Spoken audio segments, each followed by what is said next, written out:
Ladies and gentlemen, UFC 300 is officially in the books, and I'm going to go through the entire card and give my thoughts on every single fight. I will put the timestamps down below, so if there's a particular fight you want to hear me talk about. But I first want to say this.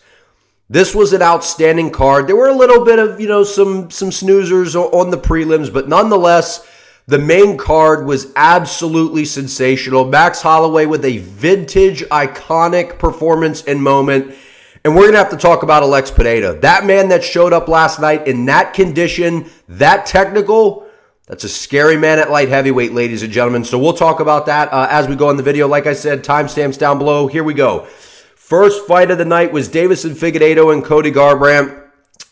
This was sad, guys. This was sad to me because Figueiredo, he was very cautious. He was showing a lot of respect to Cody Garbrandt early on in that matchup, which kind of caught me off guard a little bit, to be quite honest with you. And I think Davison knew that Cody was going to be coming into this thing fired up, man. Cody kind of all week had a little bit of a fire to him. Cody's a fighter, man. He is always very intense, always dialed in. But he saw every time Figgy tried to close down Cody Garbrandt, man, and every time he went first, Cody's counters are lightning quick. He has good power. He caught Figgy with a couple shots to where Davidson's like, all right, I've had enough of that, and just turned to the grappling, and we just saw an advantage in terms of the grappling with Figueiredo, which honestly, guys, that caught me off guard. I know that Figueiredo has good submissions, right? But coming into this fight, I thought with the bonuses on the line, Figgy does have good striking.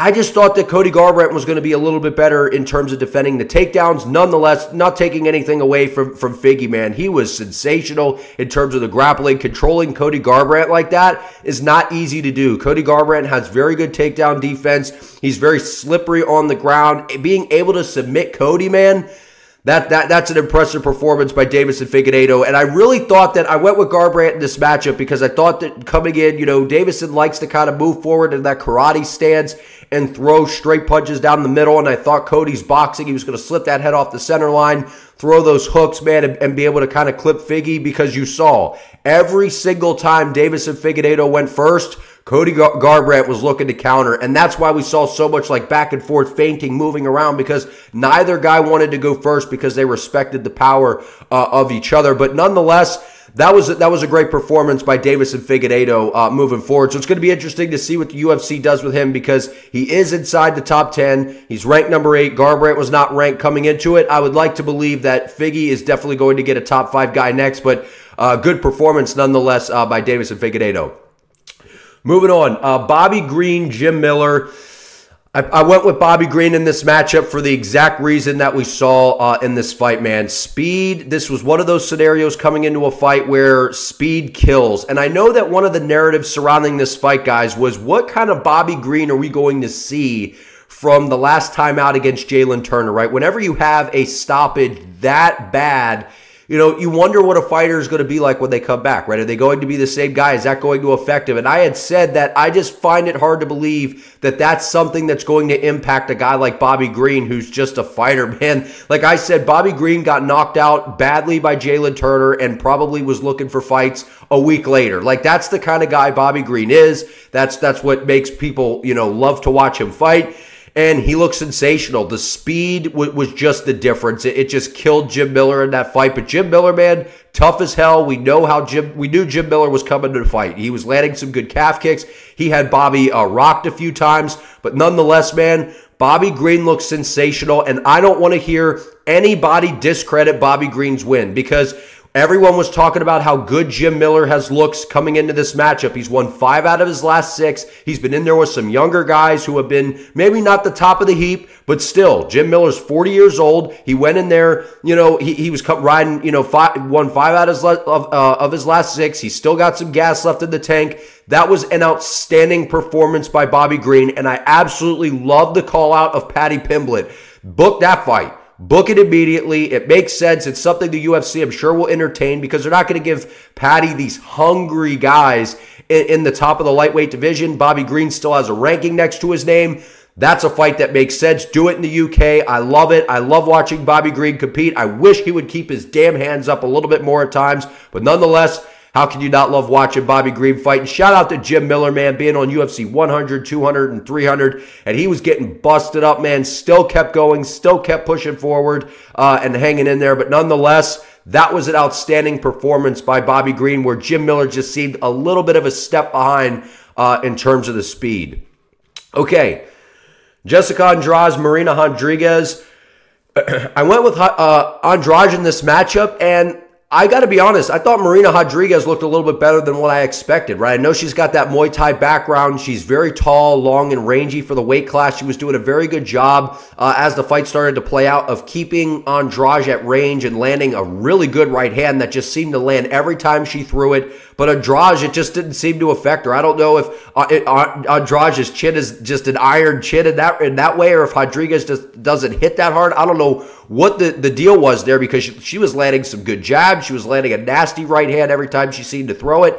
But Andrade's boxing was on point. She was having a little bit of trouble with the distance because of how tall and rangy Marina is. But whenever she was able to close her down, she was able to make her pay. And then the ultimate difference in the matchup, guys, was just the grappling. When she was able to get Marina down, you saw Andrade with the control of being on top, the veteran presence that she had in the octagon. Really, to me, that's what won Jessica Andrade, this fight for Jessica Andrade.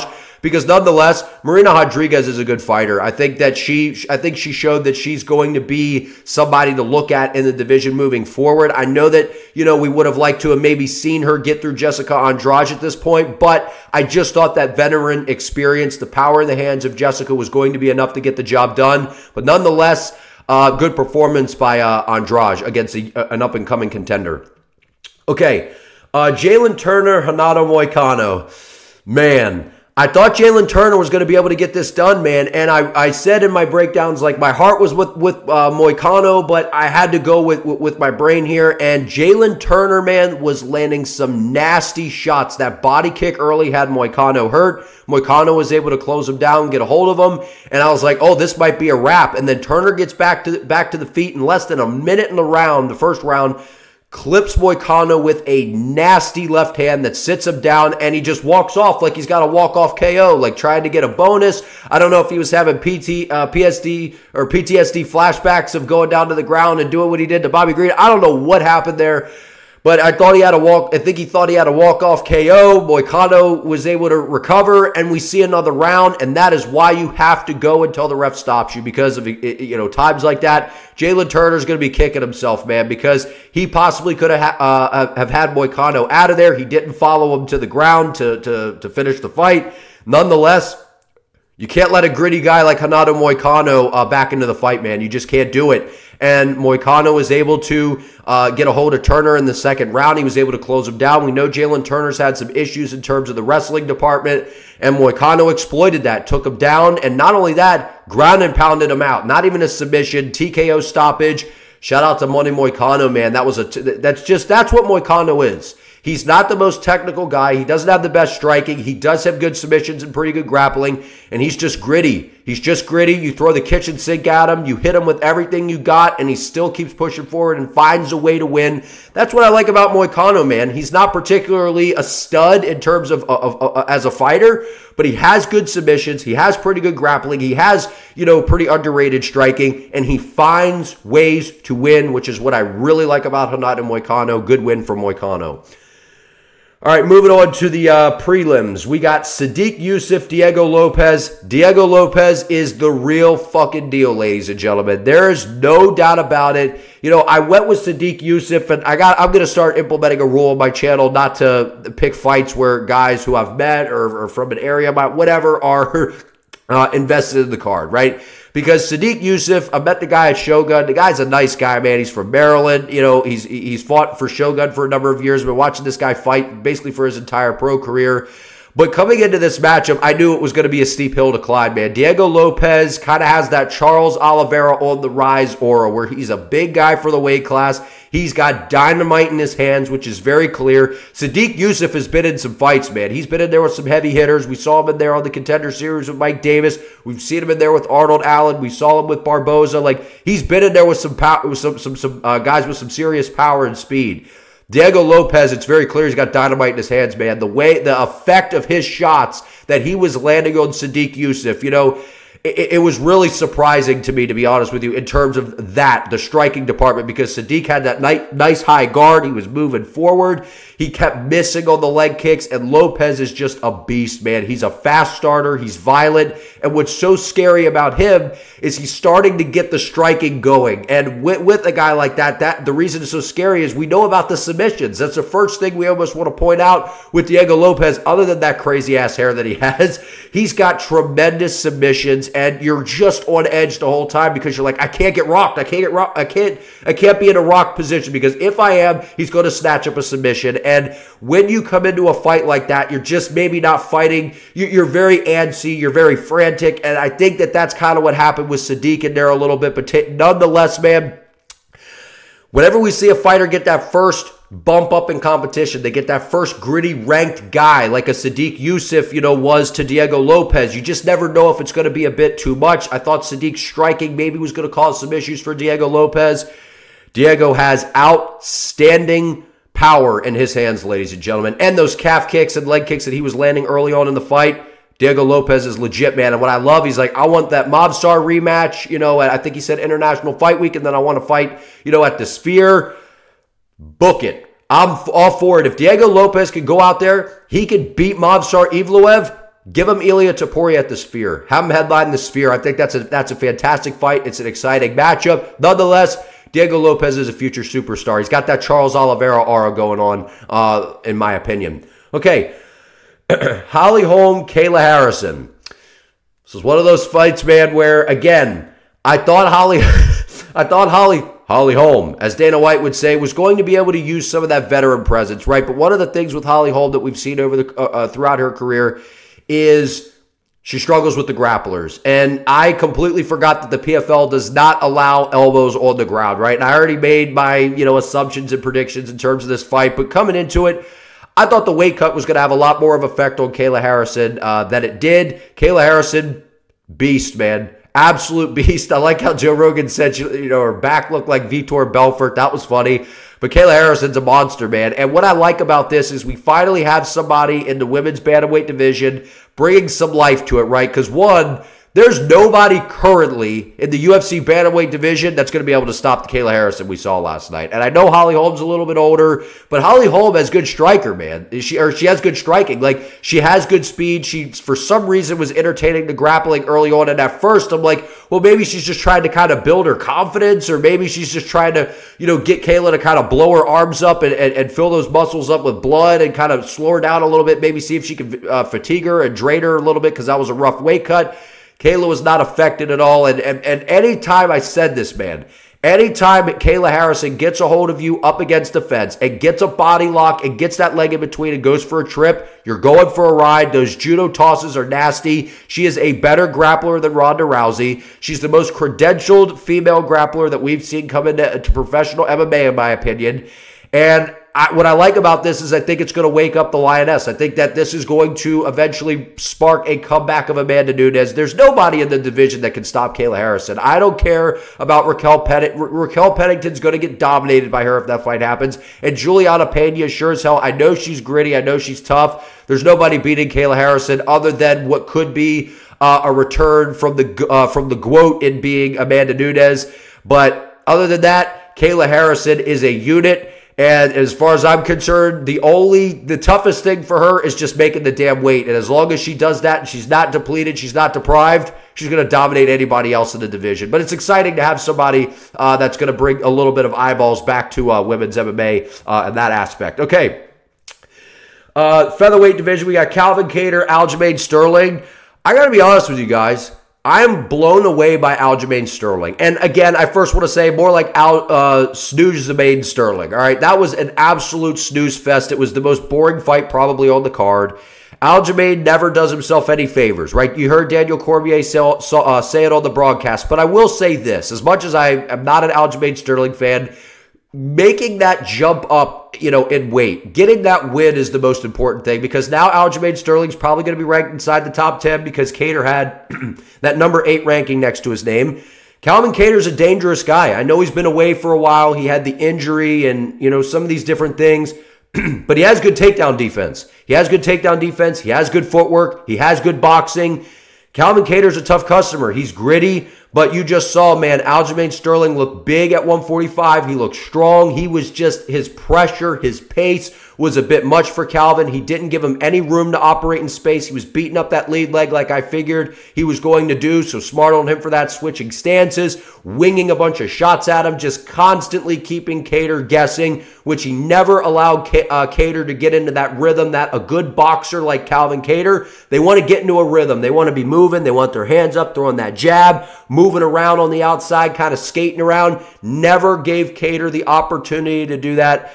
I hate to say it, Aljo's a problem at 45, man. He's a real problem. He's got really, really good grappling. It wouldn't surprise me if, honestly, guys, if they give Diego Lopes Aljamain Sterling at International Fight Week, because the UFC does not like Aljamain Sterling. Like, they didn't even give it an interview after. They've been giving everybody else interviews. They didn't give this man an interview. And even before you say, oh, well, he didn't get a finish, so they didn't give him one, they were still giving people interviews, even if they didn't get a finish, because it was UFC 300. So it wouldn't surprise me, because Diego Lopes, in terms of negating the grappling, I think he could do it with the submissions. That would be a fun fight. I don't know if they go that route just yet. Nonetheless, Aljo got the job done, man, and he looked damn impressive doing it, even though it was boring. But still, that surprised me how good he looked at 45. Okay. Moving on to what was a performance of the night winner for Yuri Prochazka, getting the KO victory or TKO victory over Alexander Rakic. This was crazy, ladies and gentlemen. This was crazy because the fight was going exactly how I predicted it. I thought that Alexander Rakic was just going to scoot around on the outside, beat up the lead leg of Yuri Prochazka badly, which he did. He had his movement severely compromised. He was fighting beautifully, had his hand up, was fighting very technical behind that jab, was just poking him with it. And Yuri just had this mana to him last night that there was no way he was going out there and losing. He was able to fight through the pain, was able to just get in the face of Alexander Rakic, make it dirty, make it grimy. And Rakic was just not able to keep Yuri off of him, and that was the difference. Is Yuri's just awkward. He's unpredictable. That nasty 1-2 down the pipe really hurt Rakic badly, and then he was ultimately able to get him out of there. And honestly, guys, I would like to see Yuri Prochazka get the rematch against Alex Pereira if Alex stays at 205, which we'll talk about as we get to that. But Yuri Prochazka, man, he deserves a rematch. That was an incredible performance. Coming off the shoulder injury, you could say early stoppage his last time out. Sensational performance, man. Getting his legs beat up the way he did. Just Yuri Prochazka's a stud. I still think he's a little bit overrated to a degree, right? I mean, I think he's a great fighter, but in terms of he's so awkward in there, and he's tough, he's durable. He's got all he's just a very strange individual that, in a good way, makes him a very, very tough fight for anybody. But I feel bad for Rakic in a way, man, because he was fighting the perfect fight, and this is why we love that sport, because no matter how perfect Rakic was being, Yuri was just able to bite down and find a way to win. That was a sensational finish by Yuri Prochazka. Moving on to the main card, we have Bo Nickal against Cody Brundage. Is that what we all kind of expected, right? We all kind of expected Bo Nickal to go out there and do what he did. And I want to come to the defense of Bo Nickal a little bit, right? I know everyone, you heard him in his post-fight interview talking about, guys, like, I got 6 fights, man. I got 6 fights. I don't have a lot of MMA experience. I mean, I don't think he's ever been past the first round, Bo Nickal. So that was the most fight time he's accumulated. And I like that for him. Big moment. He's in there against a guy that's got 15 professional MMA fights. Everyone's like Cody Brundage, all this. The guy's a professional fighter inside the UFC. He's beaten people inside the UFC, man. So you can say bum or not, the guy he's still got wins on his record. He's a professional fighter at the highest level. I'm not saying he's a world beater at 185, but he's still competition. It was a step up for Bo Nickal, big spotlight.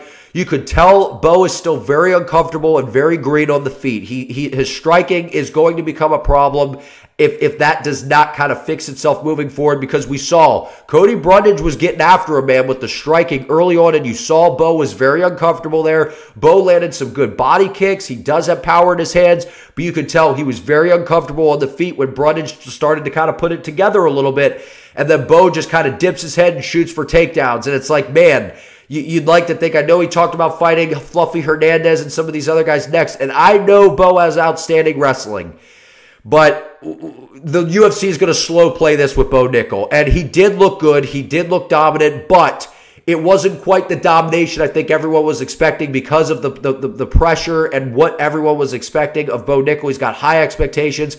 They're going to slow play Bo Nickal. They're going to look at that fight and be like, okay, let's make sure that we're dialing this up. I don't think they give him a ranked guy just yet. They're going to kind of slowly push him forward.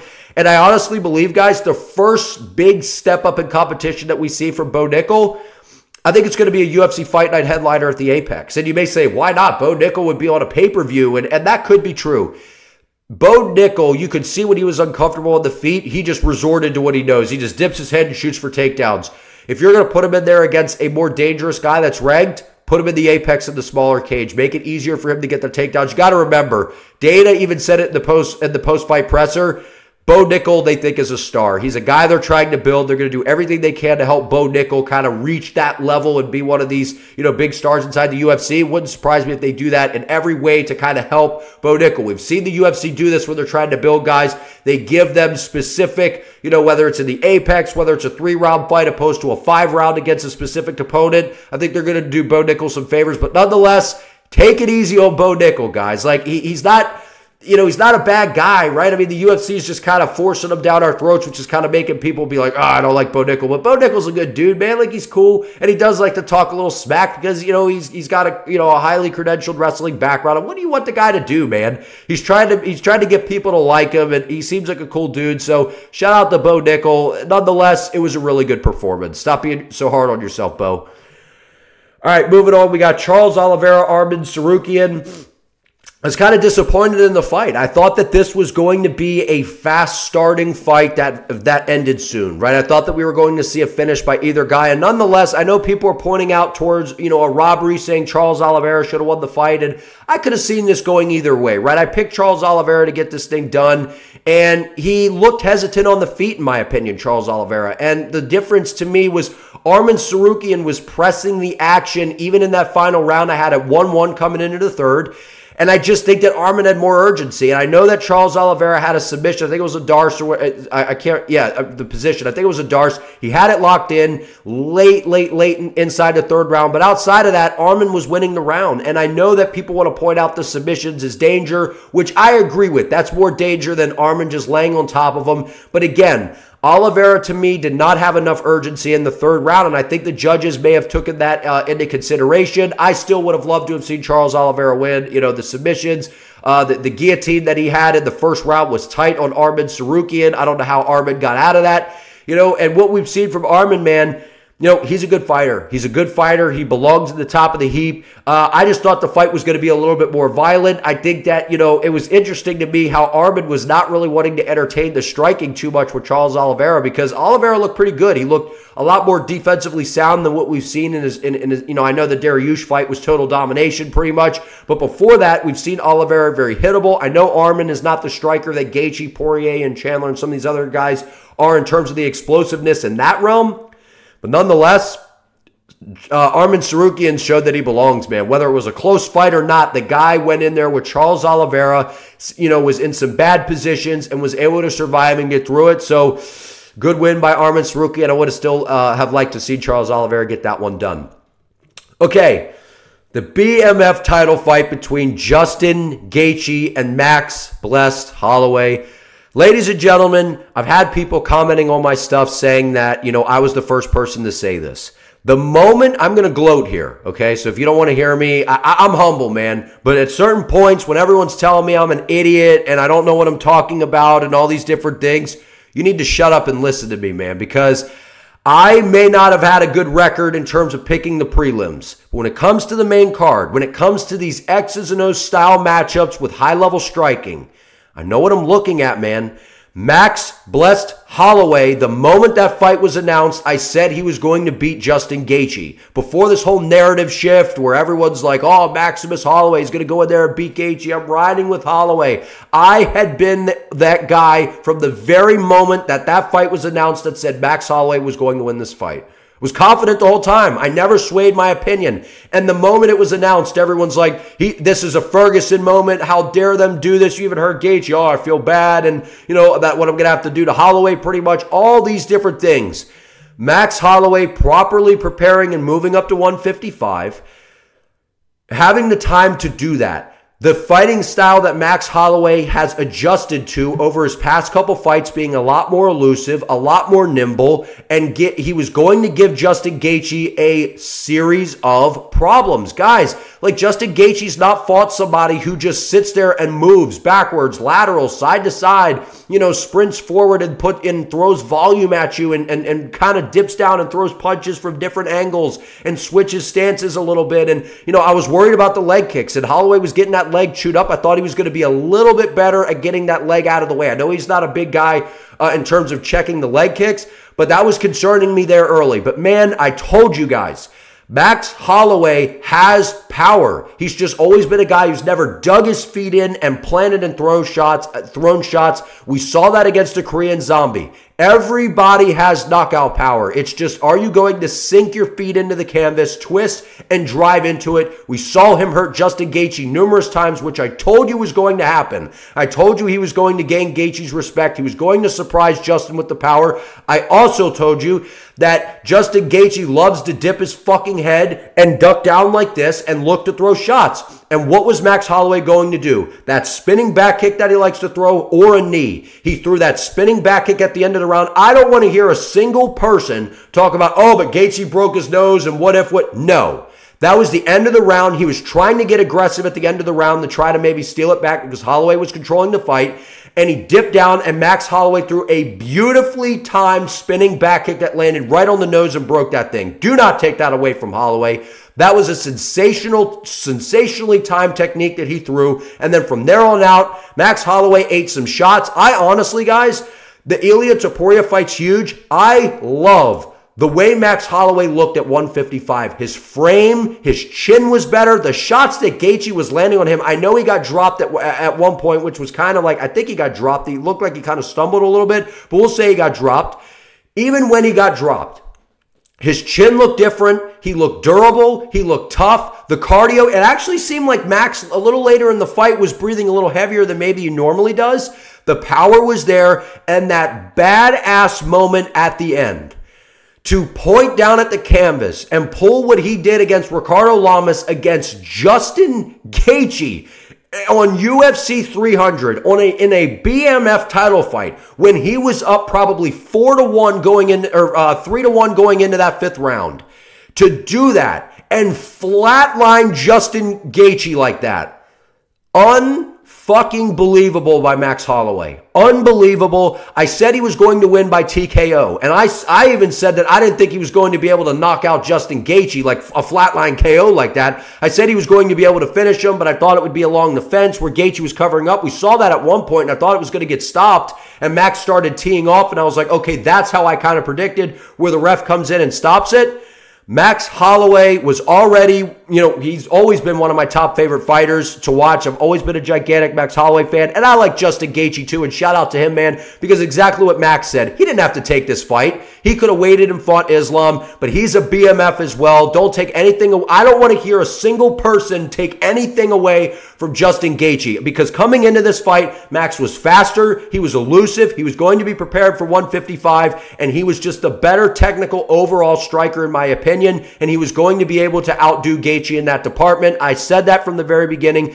It has nothing to do with, well, Gaethje looked off, or it's because his nose got busted and this and that. That has an impact as the fight plays out. Gaethje is also somebody who had a compromised nose for much of his career. He was used to mouth breathing. Nonetheless, Max Holloway looked sensational last night at 155. The frame looked good on him. I liked everything that we saw.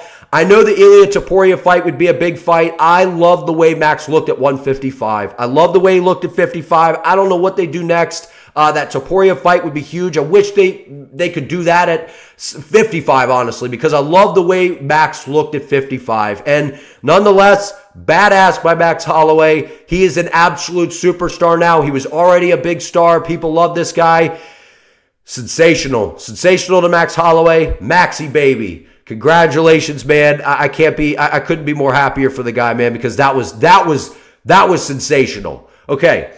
Co-main event, Zhang Weili, Yan Xiaonan. Now, I feel bad for these women, man, because this was a great fight. This was super technical. When this fight was announced, the first time it was announced, everyone was like, I hate this fight. I don't want to see it. It's boring. UFC 300, how dare they? No. This was maybe the best fight that they could have booked in women's MMA outside of maybe you could argue Grasso versus Shevchenko, which that's on the Ultimate Fighter, so that wasn't going to happen at this time anyway.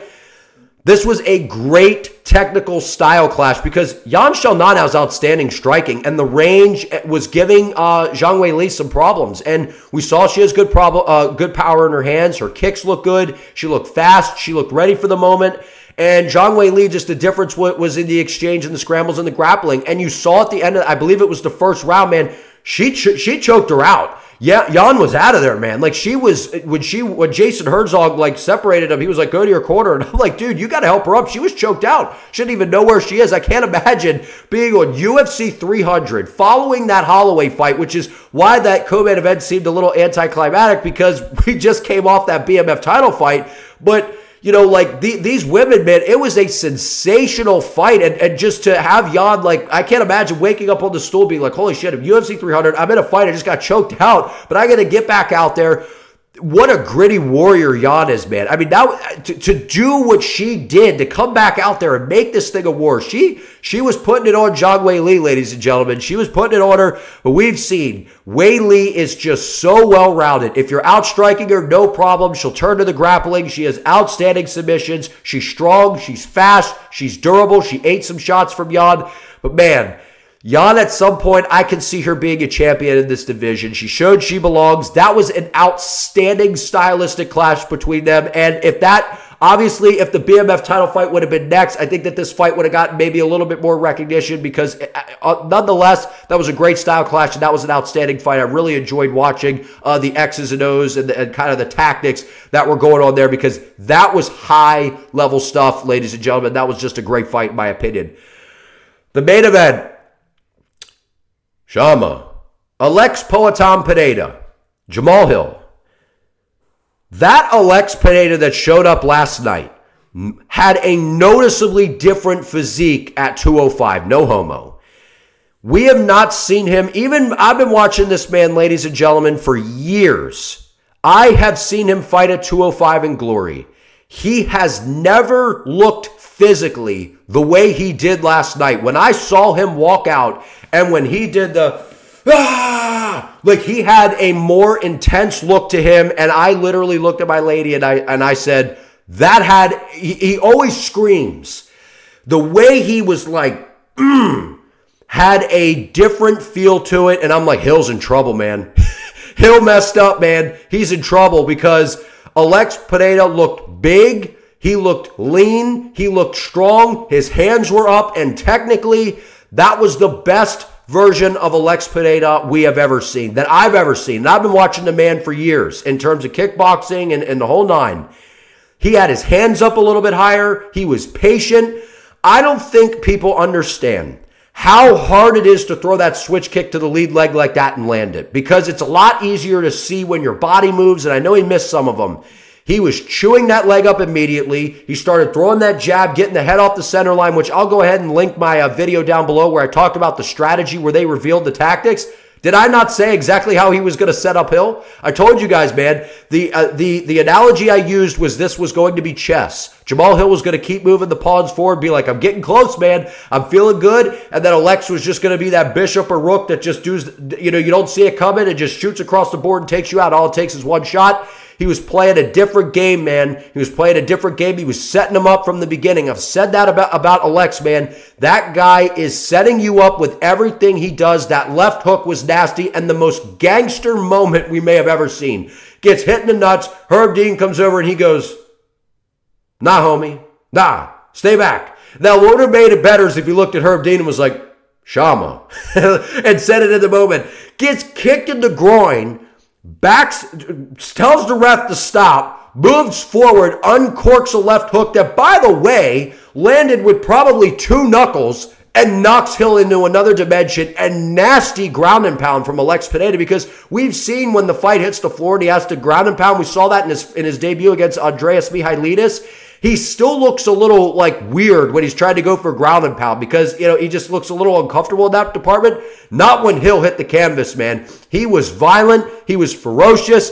That Alex Pereira that we saw last night in that condition with his hands up a little bit higher, technically sound, rolling with shots, That was a dangerous individual. That guy at 205, and you even saw Adesanya's reaction. They showed him, and he was like, wow. That guy destroys Israel Adesanya at 205. We will never, ever see that fight again. That Alex Pereira that showed up last night was the best version we have ever seen. And it's not because Jamal Hill, the Achilles, and this and that. No. The condition that we saw Alex come in, all the technicalities that he displayed, that man is dangerous. I would like to see him fight Yuri Prochazka in the rematch. I know Magomed Ankalaev is a guy that's been waiting in the wings kind of for a title shot, but that's an interesting fight nonetheless. I mean, you know, it concerns me with the grappling, but dude, there's no way Magomed Ankalaev is going to go in there and stand with that guy. No freaking way, Willie. I would love to see Yuri Prochazka get the rematch. I'd love to see it. I think that's a huge fight. I think it's a fun fight. I think Yuri showed that he deserves the rematch. I said,